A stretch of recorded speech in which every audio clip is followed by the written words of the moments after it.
సురేష్ ఇక కౌశికి, కేదార్, ధాత్రి స్టేషన్ దగ్గరికి బయలుదేరి వెళ్తారు. అప్పుడే కమలాకర్ యువరాజ్కి కాల్ చేస్తాడు. ముఖ్యంగా కౌశికి కేసు పెట్టింది ఎవరో తెలుసుకొని వాళ్ళ పని చెప్పడానికే బయలుదేరి వస్తుంది యువరాజ్. కాబట్టి కౌశికి వచ్చే లోపలే ఆదిలక్ష్మిని కోర్టులో ప్రవేశపెట్టేయాలి. శిక్ష పడుతున్నట్లు జడ్జిమెంట్ కూడా పాస్ అయిపోవాలి. త్వరగా చెయ్యి యువరాజ్ అని కమలాకర్ చెప్తూ ఉంటాడు. నేను చూసుకుంటానులే బాబాయ్ అని యువరాజ్ అంటాడు. కారులో బయలుదేరి వెళ్తున్న ధాత్రి, వదిన, ముఖ్యంగా పోలీసులు ఇప్పటికిప్పుడే ఆదిలక్ష్మి అత్తయ్యని కోర్టులో ప్రొడ్యూస్ చేస్తే శిక్ష పడే అవకాశం ఉంది. మనం వెళ్ళకముందే కోర్టుకి తీసుకువెళ్లకుండా మనం అడ్డుకోవాలి. వెంటనే కాల్ చేయండి వదిన అని ధాత్రి అంటుంది. అలాగేనని వెంటనే కౌశికి ఇన్స్పెక్టర్కి కాల్ చేస్తుంది. ఇక ఇన్స్పెక్టర్ ఫోన్ని లిఫ్ట్ చేస్తూ ఉంటాడు. ఇక అప్పుడే యువరాజ్ అక్కడికి వస్తాడు. ఫోన్ లిఫ్ట్ చేయకుండా కాస్త డబ్బుల్ని అతడి చేతికి ఇస్తాడు.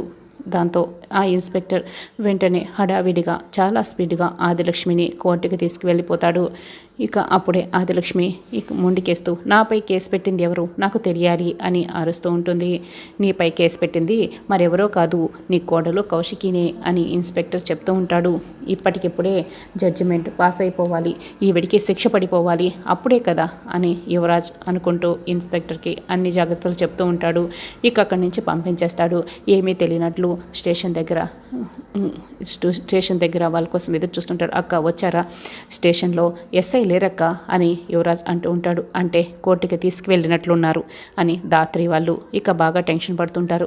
పదండి వదిన, త్వరగా అడ్డుకుందాం కోర్టులో అని ధాత్రి అంటూ ఉంటుంది. ఈ లోపల యువరాజ్ నిషికి కాల్ చేస్తాడు. చూడు, అక్క వాళ్ళు అక్కడికి వచ్చే లోపల ఆదిలక్ష్మి గారికి జడ్జిమెంట్ పూర్తయిపోయి శిక్ష పడిపోవాలి. నువ్వు సాక్ష్యం చెప్పి దగ్గరుండి ఆవిడికి శిక్ష వేయించాలి అని యువరాజ్ అంటాడు. నేను చూసుకుంటాను కదా అని నిషి కోర్ట్ బోన్లో నిలబడి ఉంటుంది. నిషి సాక్ష్యం చెప్పి శిక్ష వేయించే లోపలే ధాత్రి వాళ్ళు అడ్డుకుంటారా?